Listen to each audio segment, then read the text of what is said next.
which the Ukrainian parliament signed a law offering rewards of up to $1 million for soldiers who turn over Russian military equipment. For instance, a Russian soldier who surrenders a military vehicle can get the equivalent of $10,000. For a military helicopter, that will provide $500,000 as an incentive. And if a soldier turns over a fighter jet or a warship, they would be paid $1 million, but the equipment must all be in working condition.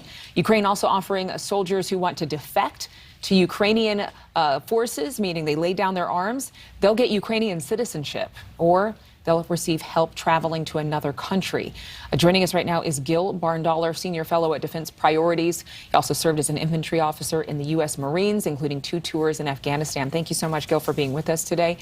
We know this is something to incentivize Russian troops, but do you think Ukrainians will also be able to cash in if they find some of this heavy artillery? I doubt it, given the volume of Russian equipment that's been, captured or obtained by Ukrainian soldiers, civilians. They're probably not paying those kind of bounties to their own citizens. I think it would rack up pretty quickly.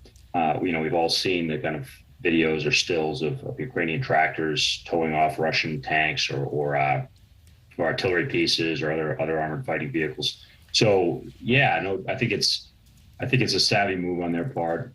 Obviously, there's a possibility they will have some people actually do this. And I think it also plays well to both an audience at home and abroad. It's unquestionably kind of a piece of information warfare and psychological warfare as much as it is an attempt to restock their fleet of combat vehicles. You make a good point about the psychological warfare, but for Russia, this war is just as much about identity as it is territory.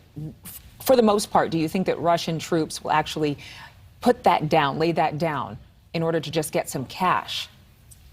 Yeah, I'd be surprised. I mean, I think that there have been, I take everything coming out of Ukraine with a grain of salt. There's, in a funny way, the Russians, for all the previous Russian kind of propaganda and cyber stuff and interference in the U.S., the Russians have been oddly inept at the information warfare and the psychological warfare piece, at least as far as a Western audience goes. So we get a somewhat one-sided picture of the war because the Ukrainians have been so good at that.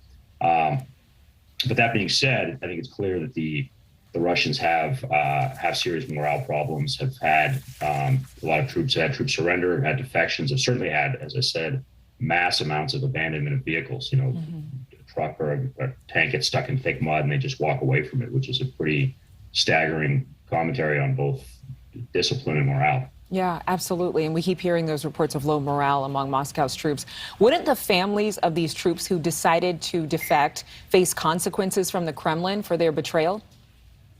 Yeah, absolutely. I don't think you're doing this unless you are, absolutely desperate or you have no family or no one that could be targeted back home, for sure. We want to thank you, Gil, for being with us. I appreciate your time. Thanks. Good talking to you. Absolutely. Thank you so much for watching. Make sure to click on the red subscribe button below so you can get more of NewsNation's fact-driven, unbiased coverage.